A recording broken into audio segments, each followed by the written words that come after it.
Joining me live now is founder of the Banyans Healthcare Group, Ruth Limkin. Ruth, thank you for your time this morning. Well, it's officially the mid-January slump, as it's called, where people have given up on their gym sessions and their healthy meal planning. The stats show that close to 92% of people's New Year's resolutions go unachieved from this time. So what are the main reasons? And is it as simple as falling back into previous routines and habits? Look, it's a really interesting topic, and it's so important that we talk about it today. So I'm really glad we can chat about this. So one of the things that we've found, as you mentioned, is so many people set these ambitious goals on 1 January, and then by this mid-January, they've given up. They've slipped up. They've had a problem. They thought, this is too hard. I'm not going to do it.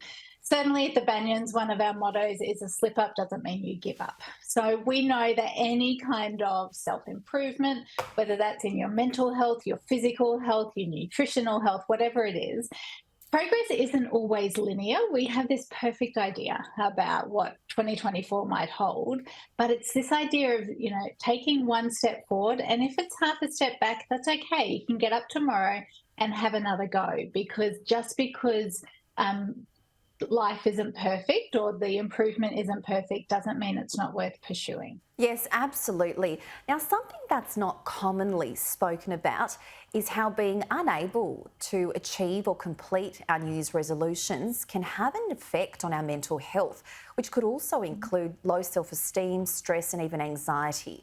Can you talk us through the latest data that you've got on these findings? Yeah, absolutely. So we know that about 30% of Australians this year set a goal to improve their mental health. And I'm really pleased about that, because last year at the Banyans, we work mainly with professionals and their families. We saw a 684% increase in inquiries for help with chronic stress and burnout. And so if you're coming from quite a low, emotionally depleted state, and then you set a goal to improve your mental health and you feel like it's not all roses and blue sky and birds, you can almost feel worse about that. So certainly one of the things at the Banyans that we talk about is this idea of self-compassion rather than self-condemnation. And it's really important to have a supportive network around you who are going to champion you, so that if you do have a slip up, you can have people who say, look, that's okay. Let's get up. Let's have another go. How can I help you?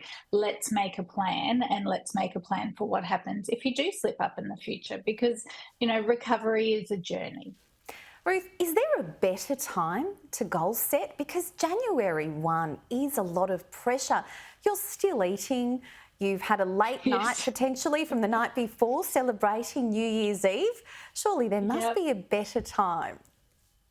Look, there's never a bad time to set a goal. There's never a bad time to set a plan to make your life healthier, to improve your business, your family relationships, whatever it is. And I think sometimes this idea of 1st January, I've got to have all these New Year resolutions, makes us maybe put some goals in place that seem a little bit fanciful. So it doesn't really matter when you make the goal. This weekend might be a perfect one, or you might want to do it on the 1st of February. Any day is great. To just say, okay, what's one thing I'd like to improve? Yes, the 1st of February does sound a little bit more realistic. But what can we do to put less pressure on ourselves in not only goal setting, but in making sure that those goals are realistic and achievable? So I think the idea of not just having a goal, but having a plan about how we're going to get there.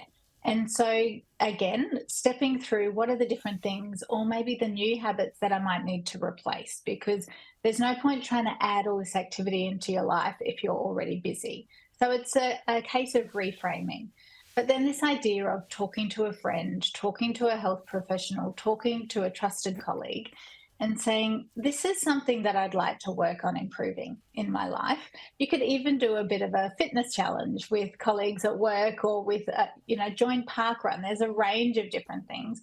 Certainly at the Banyans, we would never encourage people to just try and do it all by themselves, because a life lived in isolation is a hard life to live.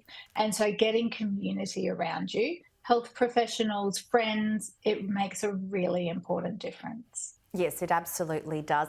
Ruth Limkin, thank you so much for your time. A pleasure. Thank you.